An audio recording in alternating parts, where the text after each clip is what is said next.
আল্লাহ তাআলা বলেন, বান্দারে তোমরা যারা নিজের নফসের উপরে অবিচার করেছো, জুলুম করেছো, বান্দারে আমার রহমত থেকে তোমরা নিরাশ হইও না।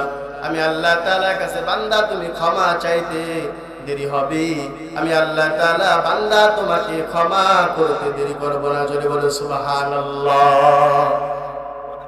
আল্লাহ তাআলা বলেন, ওয়া মান ইয়া'মাল সুআন আও ইয়াযলিম নাফসাহু সুম্মা ইয়াস্তাগফিরিল্লাহ ইয়াজিদিল্লাহা গফুরুর রহিমা। আমার ভাইরা, আল্লাহ তাআলার কাছে ক্ষমা চাইবো তো ইনশাআল্লাহ। আল্লাহ তাআলার কাছে যদি আমরা ক্ষমা চাই, আল্লাহ তাআলা আমাদেরকে 6টা পুরস্কার দিবেন। কয়টা? পুরস্কারের কথা বললে আমাদের সেদিকে আগ্রহ বাড়ে। কি বলে? সন্তানদেরকে যদি বলা হয় পরীক্ষায় 1 নম্বর হতে পারলে তোমাকে এই জিনিসটা দেওয়া হবে, সন্তান খুশিতে আত্মহারা হয়ে যায়। আল্লাহ তাআলা বলেন, বান্দা তোমরা যদি আমি আল্লাহ তাআলার কাছে ক্ষমা চাও, আমি আল্লাহ তাআলা খুশি হয়ে তোমাদেরকে 6টা পুরস্কার দিব। কয়টা? জোরে বলেন। 1 নম্বর পুরস্কার আল্লাহ তাআলা দিবেন, সফল কাম মুমিন বানিয়ে দিবেন। কি বানিয়ে দিবেন? সফল কাম মুমিন।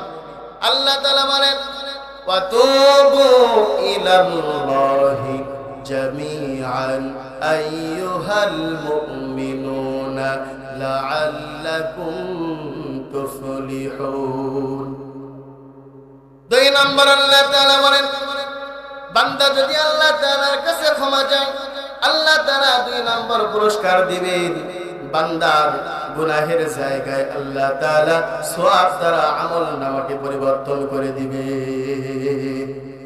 আল্লাহ তাআলা বলেন, ইল্লা মান তাবা ওয়া আমানা ওয়া আমিলা আমালান সালিহান ফাউলাইকা ইউবাদদিলুল্লাহু সাইয়্যাতিহিম হাসানাত। 3 নম্বর আল্লাহ তাআলা, বান্দা যদি আল্লাহ তাআলার কাছে তওবা করে, আল্লাহ তাআলা 3 নম্বর পুরস্কার দিবেন। আল্লাহ তাআলা আকাশ থেকে, আসমান থেকে আল্লাহ তাআলা মুষলধারে বৃষ্টি বর্ষণ করবেন। জোরে বলেন সুবহানাল্লাহ।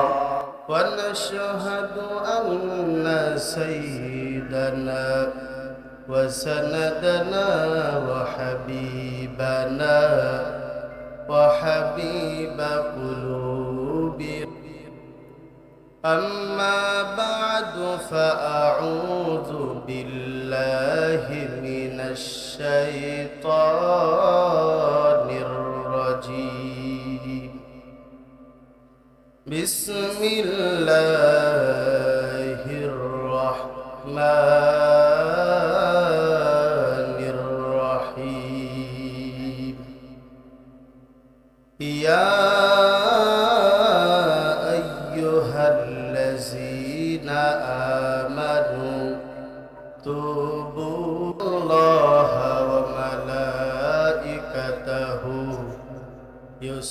يصلون على النبي يا أيها الذين آمنوا صلوا عليه وسلموا تسليما. সকলে মুহাব্বতের সাথে দরুদ ইব্রাহিম পড়ো, পারবো তো ইনশাআল্লাহ। اللهم صل على محمد وعلى آل محمد كما صليت على إبراهيم وعلى آل إبراهيم إنك حميد مجيد.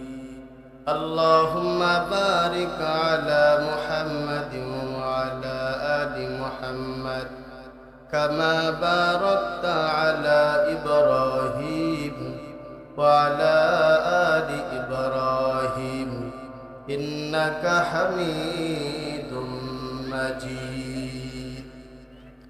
हर हमेशा देने को तैयार है, जो न मांगे उसे ओ बेजार है.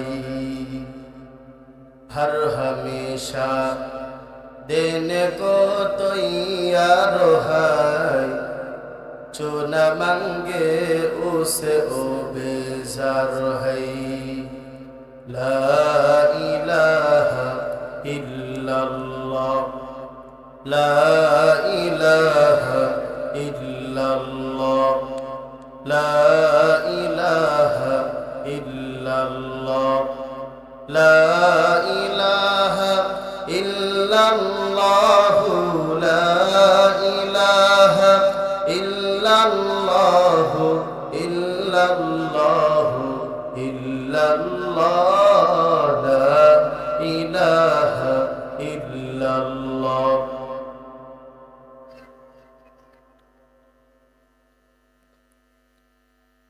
ला इलाहा इल्लल्लाह শোনেন গো জদ্দার পাড়া এলাকাবাসী আপনাদের শোনায়া সবাই থাকতে আল্লাহর জিকির জলদি করে পড়ে নাও লা ইলাহা ইল্লাল্লাহ জোরে লা ইলাহা ইল্লাল্লাহ পাখির গানে গানে হাওয়ার তালে তালে পাখির গানে গানে হাওয়ার তালে তালে ওই নামেরই সুর শোনা যায় ভোলে পাগল পারা লা ইলাহা ইল্লাল্লাহ লা ইলাহা ইল্লাল্লাহ লা ইলাহা ইল্লাল্লাহ মুহাম্মাদুর রাসূলুল্লাহ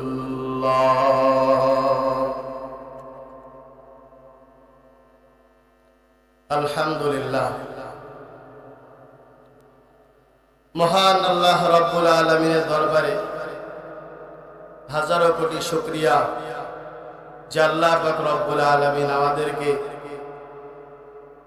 জান্নাতি বাগানে আসার এবং বসার তৌফিক দান করলে সে আল্লাহ রব্বুল ইজ্জতের দরবারে শুকরিয়া বলি আলহামদুলিল্লাহ। দিনিয়াল ইসলামের উদ্যোগে 5 ডিসেম্বর দ্বিতীয় বার্ষিক তাফসীরুল কোরআন মাহফিলের সম্মানিত সভাপতি হযরত মুহাম্মদ আখতারুজ্জামান আখতার সাহেব দামাত বারাকাতুহুল আলিয়া আজকে তাফসীরুল কোরআন মাহফিলের সম্মানিত প্রধান বক্তা হযরত মাওলানা মুফতি আব্দুল মুকিত সাহেব সিনাইদা বারাকাল্লাহু ফি হায়াতি আল্লাহ পাক রব্বুল আলামিনের দরবারে অশেষ মেহেরবান যে মহান মালিক আল্লাহ রব্বুল আলামিন আমাদেরকে জান্নাতি মজমায় বসার তৌফিক দান করেছেন সে আল্লাহর দরবারে প্রাণ ভরে শুকরিয়া বলি আলহামদুলিল্লাহ। আলহামদুলিল্লাহ জোর কিন্তু হয় না, আমরা এখনো এদিকে সেদিকে আমরা ঘোরাফেরা করতেছি। বক্তা প্রধান বক্তা উঠবে, তারপরে আমরা এসে আলোচনা শুনব। কিন্তু আমার ভাইয়েরা, এখানে যতক্ষণ আলোচনা হবে কার কথা হবে বলে? কার কথা হবে? আল্লাহ এবং আল্লাহ রাসূলের কথা হবে। এসো কোরআনের ছায়া তলে সমবেত হই, এসো কোরআনের ছায়া তলে সমবেত হই, এসো আল্লাহ রাসূলের অনুগত হই। এসো কোরআনের ছায়া তলে সমবেত হই, এসো কোরআনের ছায়া তলে সমবেত হই, এসো আল্লাহ রাসূলের অনুগত হই। এসো আল্লাহর গুণগান করি, এসো তারি পথে জীবন গড়ি। এসো আল্লাহর গুণগান করি, এসো তারি পথে জীবন গড়ি। আল্লাহর নাম নীল তাতে যদি সুখ মেলে, আল্লাহর নাম নীল তাতে যদি সুখ মেলে, কেন সেই নাম থেকে দূরে সরে রই, কেন সেই নাম থেকে দূরে সরে রই। এসো কোরআনের ছায়া তলে সমবেত হই, এসো কোরআনের ছায়া তলে সমবেত হই। কি খারাপ লাগে? জোরে বলেন। আমার ভাইয়েরা, এখনো আমরা এদিক সেদিকে ঘোরাফেরা করতেছি। আসেন কোরআনের মজমায় আসেন, জান্নাতের বাগানে আসেন। আল্লাহ পাক রব্বুল আলামিন আমাদের সবাইকে খুব দ্রুত এই জান্নাতি মজমায় আসে, জান্নাতি বাগানে বসার তৌফিক দান করেন। সকলে বলুন আমিন। আপনাদের খেদমতে সূরাতুত তাহরীমের ৮ নম্বর আয়াত তেলাওয়াত করেছি। নবী আলাইহিস সালাতু ওয়াস সালামের অসংখ্য অগণিত হাদিস শরীফের ভিতর থেকে একটি মাত্র হাদিস তেলাওয়াত করেছি। আয়াত এবং হাদিসের সমন্বয় কিছু কথা আল্লাহ তাআলা আমাকে বলা এবং আপনাদেরকে ধৈর্যের সাথে শোনার তৌফিক দান করেন, বলেন আমিন। আমার ভাইয়েরা, আমরা যেই যুগটা এখন আমরা অতিবাহিত করতেছি, এই যুগের কথা নবী আলাইহিস সালাতু ওয়াস সালাম হাজার হাজার বছর আগে বলে গেছে যে মুসলমানের পরিণতি, মুসলমানের অবস্থা এক সময় এমন হবে যে সময় মুসলমানের জন্য আগুনের অঙ্কর হাতের মুঠোয় বেশি কষ্টকর হবে না, তবে ঈমান নামক সম্পদকে টিকায় রাখা তার থেকে বেশি কষ্টকর। ঠিক তেমনই একটা সময় আজকে আমরা অতিবাহিত করছি। বলে ঠিক কিনা? আমার ভাইয়েরা, দেখেন আল্লাহ পাক রব্বুল আলামিন আমাদেরকে দুনিয়ার ভিতরে পাঠিয়ে আল্লাহ তাআলা দুইটা শক্তি আমাদেরকে দিয়েছেন। জোরে বলেন, কয়টা শক্তি? জোরে বলেন। দুইটা শক্তি আল্লাহ তাআলা দিয়েছেন। এক নম্বর শক্তি হলো যে আল্লাহ তাআলার ভয় অন্তরের ভিতরে নিয়ে আসতে পারে। আরেকটা শক্তি হলো আল্লাহ তাআলার ভয় বাদ দিয়ে মানুষের গোলামি করে নিজের নফসে খায়সাতকে আপনি পুরা করবেন। এক কথায় পাপাচারের কাজ করবেন। আল্লাহ তাআলা কয়টা শক্তি দিলেন? জোরে বলেন। কি আলোচনা বুঝতেছেন না? কয়টা শক্তি? আল্লাহ তাআলা আমাদেরকে দুইটা শক্তি দিয়েছে। আল্লাহ রাব্বুল আলামিন বলেন, ফাআলহামাহা ফুজুরাহা ওয়া তাকওয়াহা। আল্লাহ রাব্বুল আলামিন আমাদেরকে দুইটা শক্তি দিলেন। এক নম্বর শক্তি আল্লাহ তাআলার ভয় অন্তরের ভিতরে নিয়ে আসা। দুই নম্বর শক্তি আল্লাহ তাআলা বলেন, বান্দা, দুই নম্বর শক্তি হলো পাপাচার করা, নিজের খায়সাতকে তুমি পূরণ করতেও পারো।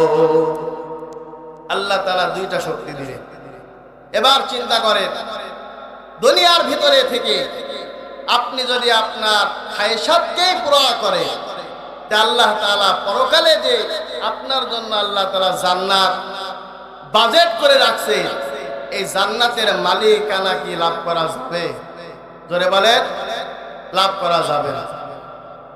কিন্তু দেখেন আজকে সমাজের ভিতরে, যে সমাজের ভিতরে আমরা বসবাস করি, এই সমাজ জাহিলিয়াতের যুগ বলতে গেলে চলে। নবী আলাইহিস সালাতু ওয়াস সালাম যখন আরব কান্ট্রিতে আল্লাহ তাআলা তিনাকে নবী করে এখনো পাঠান নাই, মক্কার অবস্থা বড় ছিল খারাপ। তদানীন্তন আরব সমাজের মানুষেরা তারা গাছ পূজা করত, মানুষ পূজা করত। এই সমস্ত কৃষ্টি কালচার ছিল তাদের স্বভাব। কিন্তু নবী আলাইহিস সালাতু ওয়াস সালাম যখন মক্কার বুকে এসে আল কোরআনকে যখন সবার সামনে রাখলেন, আল্লাহর কোরআনকে যখন সবার সামনে বিলীন করে দিলেন, তখন গোটা আরবটা স্বর্ণের দেশ হয়ে গেল। জোরে বলেন সুবহানাল্লাহ। আজকে বাংলাদেশের ভিতরে ৯৫% মুসলমানের দেশে আল্লাহ তাআলাকে নিয়ে বিভিন্ন বাজে মন্তব্য করা হয়, রাসূলকে নিয়ে কথা বলা হয়, আল্লাহর কোরআনকে নিয়ে অবমাননার পাত্র বানানো হয়। আমার ভাইয়েরা, কোন মুসলমানের গায়ে এক ফোঁটা পর্যন্ত রক্ত থাকা পর্যন্ত কোন মুসলমান তার সামনে আল্লাহকে নিয়ে রাসূলকে নিয়ে কথা বলবে, কোন মুসলমান এটা বরদাস্ত করতে পারবে না। জোরে বলেন ঠিক কিনা? আমার ভাইয়েরা, উলঙ্গপনা, বেহায়াপনা যে জাহিলিয়াতের যুগ ছিল, আল্লাহর নবী এসে সেটাকে পরিবর্তন করে দিলেন। কিসের মাধ্যমে? কোরআনের মাধ্যমে। কিসের মাধ্যমে? এই কোরআনকে যদি আল্লাহ রাব্বুল আলামিন আমাদেরকে সংসদে নিয়ে যাওয়ার তৌফিক দান করে, আল্লাহ তাআলা আমাদের এই বাংলাদেশকেও আমরা ইনশাআল্লাহ সোনার দেশে পরিণত করব। জোরে বলে আলহামদুলিল্লাহ। আমার ভাইয়েরা, আল্লাহ পাক রব্বুল আলামিন আমাদের জন্য দুইটা শক্তি দিলেন। এক নম্বর শক্তি হলো বান্দা আল্লাহ তাআলার ভয় অন্তরের ভিতরে নিয়ে এসে পাপাচারকে বর্জন করো। আল্লাহ তাআলার ভয় তোমার অন্তরের ভিতরে স্থান দাও। বান্দা যদি পাপাচারের স্থানকে গ্রহণ করে, আল্লাহ তাআলার ভয় যদি বান্দার অন্তরের ভিতরে না নিয়ে আসে, বান্দা দুনিয়ার ভিতরে পথভ্রষ্ট হয়ে যাবে। পরকালে আল্লাহ তাআলা বান্দার জন্য যে জান্নাত রেডি করে রাখছেন, সেই জান্নাতের মালিকানা বান্দা কখনোই লাভ করতে পারবে না। আল্লাহ রাব্বুল আলামিন বলে, বান্দা, আমার ভয় যদি তোমাদের অন্তরের ভিতরে থাকে, তাহলে বান্দা তুমি যখন নামাজ পড়বা, নামাজের ভিতরে তোমার অন্তরটা সাড়া দিবে, আল্লাহ পাক রব্বুল আলামিন আমার নামাজটা দেখতেছে। দুনিয়ার কোনো মানুষ না দেখুক, কিন্তু আপনি নামাজ পড়তেছেন। আল্লাহর ভয় যদি আপনার অন্তরের ভিতরে থাকে, নামাজের ভিতরে কি ফাঁকি মারা যাবে? জোরে বলেন। আল্লাহ রাব্বুল আলামিনের ভয় যদি আপনার ভিতরে থাকে, বান্দা জিনা করতে যাবে, আল্লাহ তাআলার ভয় অন্তরের ভিতরে থাকার কারণে জিনা করবে না, বেঁচে থাকবে।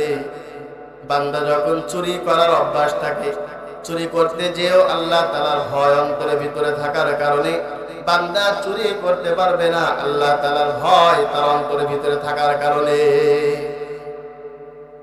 আল্লাহ রাব্বুল আলামিন বলে, বান্দা, তোমরা জবান দিয়ে যেই কথাই তোমরা উচ্চারণ করো, এটা হোক প্রত্যেকটা কথা আমি আল্লাহ তাআলা সংরক্ষণ করে রাখি। কি করে রাখি? জোরে বলেন। ভিডিও ফুটেজ আকারে আল্লাহ তাআলা আমাদের কথাগুলো সব আল্লাহ তাআলা সংরক্ষিত করে রাখে। বুঝলেন? সুবহানাল্লাহ। আল্লাহ রাব্বুল আলামিন বলেন, মা ইয়ালফিযু মিন কাওলিন ইল্লা লাদাইহি রাকীবুন আতীদ। আল্লাহু আকবার। আল্লাহ রাব্বুল আলামিন বলেন, বান্দা তোমরা জবান দিয়ে যে কথা উচ্চারণ করো, আমি আল্লাহ রাব্বুল আলামিন প্রত্যেকটা কথাকে সংরক্ষণ করে রাখি। জোরে বলো সুবহানাল্লাহ। আল্লাহ তাআলা বলেন, ওয়া কুল্লু সগীরিন ওয়া কাবীরিন মুস্তাতার। আল্লাহ তাআলা বলেন, বান্দা তোমরা যদি ছোট কথা বলো, ছোট থেকে ছোট অপরাধ যদি করো, আমি আল্লাহ তাআলা ছোট এবং বড় প্রত্যেকটা কথাকে আমি আল্লাহ তাআলা সংরক্ষণ করে রাখি। কিন্তু যার অন্তরের ভিতরে ভয় আছে, সে অবশ্যই আল্লাহ তাআলাকে ভয় করে গুনাহ থেকে বেঁচে থাকবে। জোরে বলো ঠিক কিনা? আল্লাহ তাআলা বলেন, ওয়া আম্মা মান খাফা মাকামা রাব্বিহি ওয়া নাহান নাফসা আনিল হাওয়া ফাইন্নাল জান্নাতা হিয়াল মাওয়া।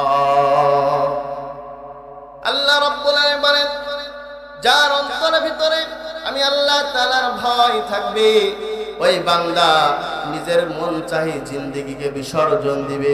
কারণ আল্লাহ তাআলার সামনে আমাকে দাঁড়াইতে হবে। আল্লাহ তাআলার সামনে দাঁড়িয়ে বান্দার হিসাব দিয়ে তার সম্মুখীন হতে হবে। আমার ভাইয়েরা, এই জন্য যখন আমরা পাপাচার করব, গুনাহের কাজ করব, তখন আমরা চিন্তা করব আল্লাহ পাক রব্বুল আলামিন আমাদের প্রত্যেকটা গুনাহের জন্য, প্রত্যেকটা পাপাচার গুনাহের কাজ করার জন্য আল্লাহ তাআলা 4 জন করে সাক্ষী রাখেন। কয়জন? আপনি যখন একটি গুনাহের কাজ করবেন, একটি গুনাহ করার কারণে আল্লাহ পাক রব্বুল আলামিন 4 জন করে সাক্ষী রাখেন। কয়জন করে? জোরে বলেন। 4 জন করে সাক্ষী থাকে। দুনিয়ার ভিতরে কোর্ট কাছারিতে একটি সাক্ষী ম্যানেজ করাই আমাদের কষ্ট হয়ে যায়, কিন্তু আল্লাহ তাআলা, আপনি অপরাধ করবেন, গুনাহ করবেন, এই গুনাহ করার কারণে আল্লাহ তাআলা কয়জন করে সাক্ষী রাখবেন? 4 জন করে সাক্ষী রাখবেন। পরকালে যে আল্লাহ তাআলা যখন সাক্ষীদেরকে উপস্থিত করে দিবেন, বান্দার সেখান থেকে ছুটে আসার আর কোনো কায়দা থাকবে? আল্লাহ রাব্বুল আলামিন 1 নম্বর সাক্ষী রাখবেন আল্লাহ তাআলা জমিনকে। 1 নম্বর সাক্ষী কাকে রাখবেন? জোরে বলেন, কাকে রাখবেন? আল্লাহ রাব্বুল আলামিন 1 নম্বর সাক্ষী রাখবেন জমিনকে। আল্লাহ তাআলা সূরাতুল জিলজালের 4 নম্বর আয়াতে আল্লাহ বলেন, ইয়াউমা ইযিন তুহাদ্দিসু আখবারাহা বিআন্না রাব্বাকা আওহালাহা। আল্লাহু আকবার। আল্লাহ রাব্বুল আলামিন কিয়ামতের ময়দানে জমিনকে বলবে, জমিন তোমার উপরে বান্দা দাঁড়িয়ে কি কি গুনাহ করেছিল বলো। জমিন সেদিন সমস্ত বৃত্তান্তগুলো আল্লাহ তাআলার সামনে দাঁড়িয়ে বলে দিবে। জোরে বলে সুবহানাল্লাহ। নবী আলাইহিস সালাতু ওয়াস সালাম বলেন, আতাদরুনা মা আখবারুহা ফাইন্না আখবারুহা আনতা শাহিদা আলা কুল্লি আবদিন ওয়া আমাতিন বিমা আমিলা আলা যহরিহা আন তাকুলা আমিলা কাযা ওয়া কাযা ইয়াউমা কাযা ওয়া কাযা। নবী আলাইহিস সালাতু ওয়াস সালাম বলেন, হে উম্মতেরা, তোমরা ভালো করে শুনে নাও। সাহাবায়ে ইকরামকে বললেন, হে সাহাবায়ে ইকরাম, জমিন সেদিন আল্লাহর সামনে কি বৃত্তান্ত খুলে বলে দিবে তোমরা কি জানো? তখন সাহাবায়ে ইকরাম বললেন, আল্লাহ এবং তার রাসূল সবথেকে ভালো জানে। কে ভালো জানেন? আল্লাহ এবং তার রাসূল সবথেকে ভালো জানেন জমিন সেদিন কি বলে দিবে। আল্লাহর নবী বললেন, জমিন সেদিন বলে দিবে, আল্লাহ অমক এলাকার অমকের ছেলে অমক সময় এতটা বাজে অমক দোকানের সামনে দাঁড়িয়ে টেলিভিশনের ভিতরে অশ্লীল সিনেমা দেখছে। আল্লাহ, আমি জমিন তার বিরুদ্ধে তোমার কাছে সাক্ষী দিয়ে দিলাম। আজকে তার জন্য আমি জমিন তোমার কাছে বিচার চাই। 1 নম্বর সাক্ষী কে? জোরে বলেন। জমিন যদি আমার বিপক্ষে যদি সাক্ষী দেয়, বাঁচার কোনো অপশন আছে? কারণ আপনি যেখানেই যাবে জমিন থেকে কি আলাদা হতে পারবেন? আলাদা হওয়ার কি কোনো সুযোগ আছে? সুযোগ নেই। সুতরাং জমিনের উপরে যেখানেই আপনি গুনাহ করেন না কেন, জিনা করেন, ব্যভিচারিণী করেন, মদ পান করে, নামাজ না পড়ে, যত আকাম কুকাম যাই করবে, সব আল্লাহ তাআলার সামনে জমিন আল্লাহ তাআলার কাছে সাক্ষী দিয়ে দিবে। আমার আপনার বাঁচার কোনো অপশন থাকবে না। আমার ভাইয়েরা, 2 নম্বর সাক্ষী আল্লাহ তাআলা রাখবেন ফেরেশতাদেরকে। কাদেরকে? আমার আপনার 2 কাঁধে 2 জন কি আছে? জোরে বলে, ফেরেশতা আছে না? আল্লাহ রাব্বুল আলামিন সূরাতুল ইনফিতারের ভিতরে আল্লাহ তাআলা বলেন, ওয়া ইন্না আলাইকুম লাহাফিজিন কিরামান কাতিবিন ইয়ালামুনা মা তাফআলুন ইন্নাল আবরারা লাফি নাঈম ওয়া ইন্নাল ফুজ্জারা লাফি জাহিম। আল্লাহু আকবার। আল্লাহ রাব্বুল আলামিন বলেন, বান্দারে তোমাদের উপরে আমি আল্লাহ তাআলা সম্মানিত দুইজন লেখক বিন্দু সংরক্ষণ করে রাখার জন্য তোমাদের কাঁধে দিয়ে দিয়েছি। তোমরা ভালো আমল করলে তারা লিপিবদ্ধ করে রাখে, তোমরা যদি মন্দ আমল করো সেটাও লিপিবদ্ধ করে রাখে। তবে শুনে নাও বান্দা, তুমি যদি ভালো আমল করো আল্লাহ রাব্বুল আলামিন তোমাকে জান্নাতে দিবেন, আর বান্দা তুমি যদি মন্দ আমল করো আল্লাহ তাআলা তোমাকে জাহিম নামক জাহান্নামের ভিতরে দিবে। তাহলে 2 নম্বর সাক্ষী কে ভাই? 2 নম্বর সাক্ষী কে? জোরে বলে। আমি আপনি যখন গুনাহ করব তখন আমরা চিন্তা করব যে আমরা যে গুনাহ করতেছি এই গুনাহের জন্য আল্লাহ তাআলা সাক্ষী রাখতেছেন। কি রাখছেন? জোরে বলে। সাক্ষী রাখছে। 2 নম্বর সাক্ষী হলো কয় নম্বর?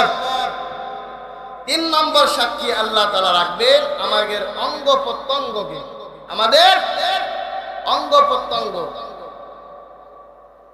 আমার আপনার বিরুদ্ধে আমার অঙ্গ প্রত্যঙ্গ যদি সাক্ষী প্রদান করে, আপনি যত গোপনে যা করবেন সব কিছু, আমার হাত, আমার পা, আমার কান, আমার চোখ যদি সব রবের দরবারে সাক্ষী দেয়, আমি আপনি বাঁচার কোনো অপশন আছে? জোরে বলে। আল্লাহ রাব্বুল আলামিন সূরা ইয়াসিন 70 নম্বর আয়াতে আল্লাহ রাব্বুল আলামিন বলেন, আল ইয়াউমা নাখতিমু আলা আফওয়াহিহিম ওয়া তুকাল্লিমুনা আইদিহিম ওয়া তাশহাদু আরজুলুহুম বিমা কানু ইয়াকসিবুন। আল্লাহু আকবার। আল্লাহ রাব্বুল আলামিন বলেন, বান্দারে কিয়ামতের ময়দানে তোমাদের জবানের উপরে মোহর মেরে দেব, তোমাদের হাত, তোমাদের পা আমি আল্লাহ রাব্বুল আলামিনের দরবারে সাক্ষী প্রদান করবে। আল্লাহ তাআলা উপরে আয়াতে বলেন, হাত্তা ইযা মা জাউহা শাহিদা আলাইহিম সামউহুম ওয়া আবসারুহুম ওয়া জুলুদুহুম বিমা কানু ইয়ামালুন। অপরাধে আল্লাহ তাআলা বলেন, বান্দারে শুধু তোমাদের হাত, শুধু তোমাদের পা আমি রবের দরবারে সাক্ষী প্রদান করবে তা নয়, এমনকি তোমাদের শরীরের ভিতরে যে চামড়া আছে এই চামড়াও রবের দরবারে সাক্ষী দিয়ে দিবে। জোরে বলে সুবহানাল্লাহ। কাফের বেঈমানেরা বলবে, এই চামড়া আবার কি করে সাক্ষী দেয়? কাফের বেঈমানরা কি বলবে? চামড়া আবার কি করে সাক্ষী দিবে? আল্লাহ রাব্বুল আলামিন তাদের জবাব আল্লাহ তাআলা দিয়ে দিয়েছেন। জোরে বলেন সুবহানাল্লাহ। আল্লাহ তাআলা বলেন, ওয়া ক্বালু লিজুলুদিহিম লিমা শাহিদতুম আলাইনা ক্বালু আনতাকানাল্লাহুল্লাযী আনতাকা কুল্লা শাই।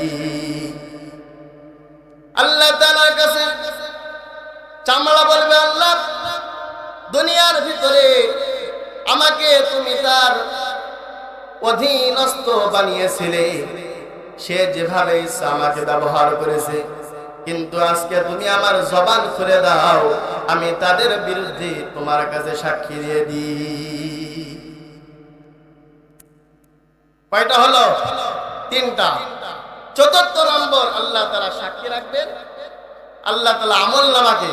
আল্লাহ তাআলা বলে, বান্দা আমি নিজেই সাক্ষী হিসাবে যথেষ্ট, তারপরেও আমল নামাকে তোমাদের জন্য আমি আল্লাহ তাআলা সাক্ষী রেখেছি। আল্লাহ তাআলা বলেন, আলাম ইয়ালাম বিআন্নাল্লাহা ইয়ারা। বান্দা কি জানে না আমি আল্লাহ তাআলা সব কিছু দেখি? জোরে বলেন, দেখেন না আল্লাহ তাআলা? আল্লাহ তাআলা সব দেখে।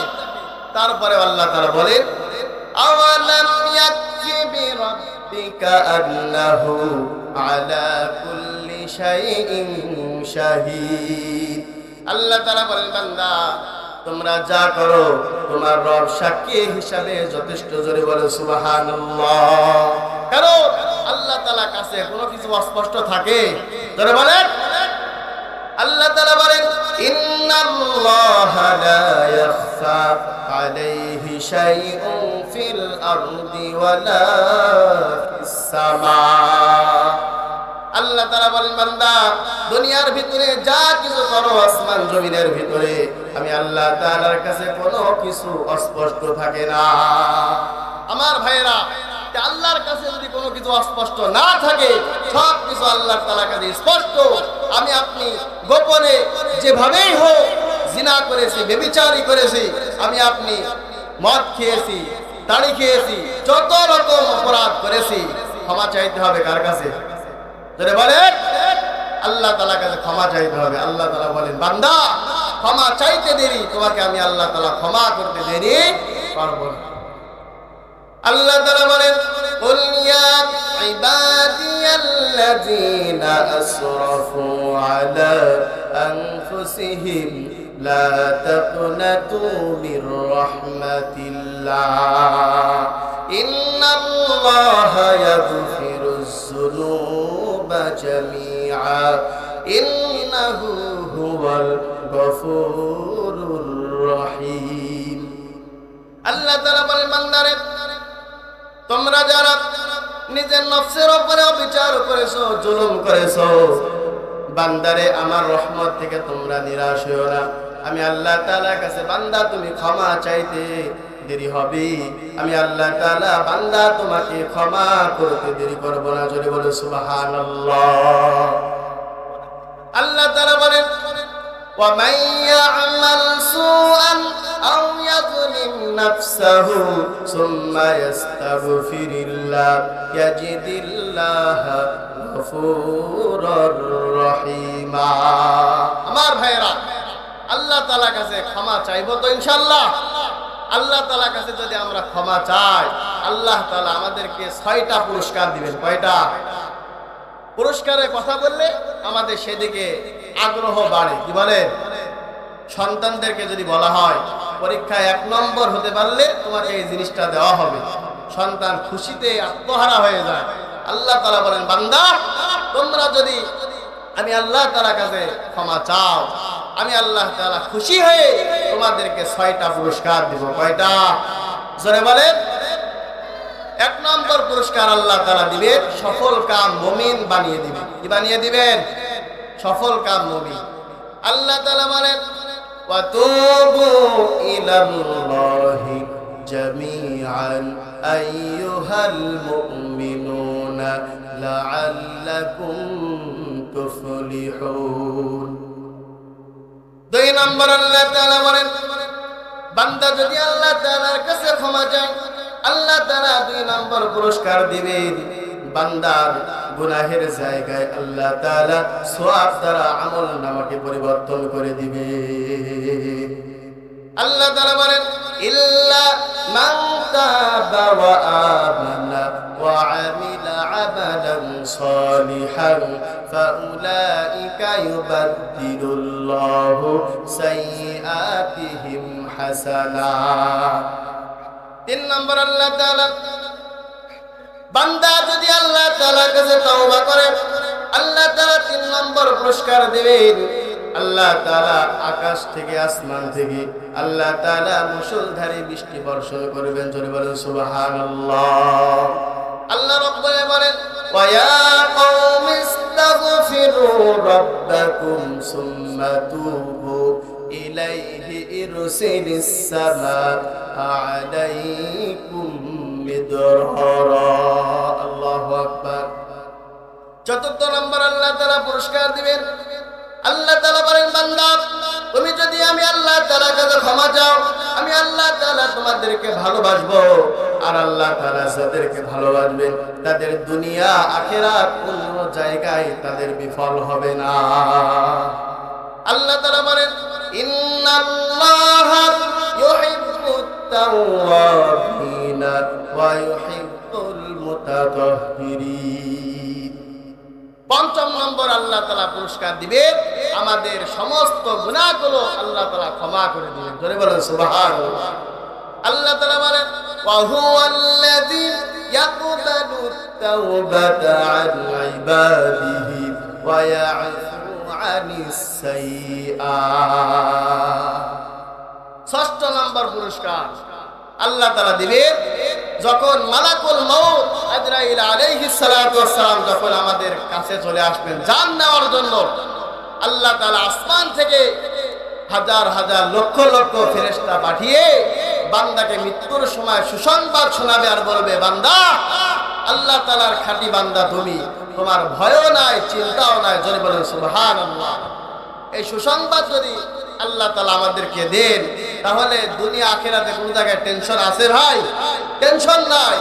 আল্লাহ তাআলা বলেন তাতানাজ্জালু আলাইহিমুল মালাইকাতু আল্লা তাখাফু ওয়া লা তাহজানু ওয়া আবশিরু বিল জান্নাতিল্লাতী কুনতুম তুআদুন।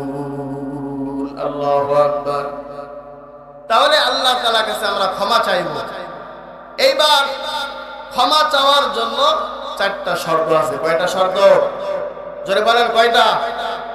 আমরা যে আল্লাহ তাআলার কাছে তওবা করব, আল্লাহ তাআলা আমাদের জন্য কিছু শর্ত দিয়ে দিয়েছে।